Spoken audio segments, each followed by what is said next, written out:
नमस्कार दोस्तों, मेरा नाम है अजय और आप देख रहे हो the box office collection show with Ajay Yadav. दोस्तों, आज के वीडियो में हम जानेंगे फिल्म डंस के बॉक्स ऑफिस कलेक्शन के बारे में, जो कि होगा 11 दिनों का। साथ ही बात करेंगे ये फिल्म बॉक्स ऑफिस पे किस तरीके से हिट हो चुकी है और कितनी कमाई की है बॉक्स ऑफिस पे। तो वीडियो को एंड जरूर देखें और लाइक, सब्सक्राइब, शेयर करना बिल्कुल ना भूलें। दोस्तों, फिल्म डंस एक एक्शन ड्रामा फिल्म जिसके स्टार कास्ट में खेसारी लाल यादव और फिल्म के फीमेल लीड में है श्वेता सेन। साथ ही फिल्म को लिखा है, फिल्म को डायरेक्ट किया है धीरज ठाकुर ने। वहीं फिल्म को प्रोड्यूस किया है ग्लोबल म्यूजिक भोजपुरी। फिल्म काफी अच्छी होने वाली है और फिल्म काफी अच्छी है भी। फिल्म को रिलीज किया गया है इंडिया प्लस नेपाल के तकरीबन 55+ सिनेमाघरों में और ये फिल्म का सेकंड वीक चल रहा है, जो काफी अच्छा कमाई कर रही है बॉक्स ऑफिस पे। लेकिन हाँ, फिल्म की कमाई उतनी अच्छी नहीं है जितनी फिल्म से उम्मीदें थी।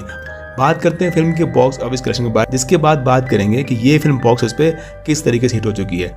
तो वीडियो को एंड तक जरूर देखें और लाइक, सब्सक्राइब, शेयर करना बिल्कुल ना भूलें।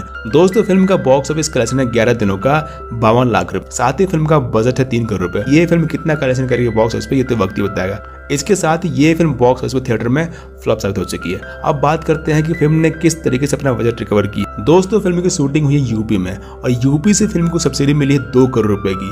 साथ ही फिल्म के टेलीविजन राइट्स बेचे गए हैं 1 करोड़ रुपए की और वहीं फिल्म के डिजिटल राइट बेचे गए हैं 75 लाख रुपए की। तो ओवरऑल ये फिल्म हिट हो चुकी है। लेकिन हाँ, थिएटर में ये फिल्म फ्लॉप हो चुकी है। तो क्या आपने फिल्म देखी है, कैसी लगी, कमेंट में जरूर बताएं। मिलते हैं किसी और वीडियो में। जब तक के लिए बने रहिए, देखते रहिए the box office collection show with Ajay Yadav. Thanks for watching.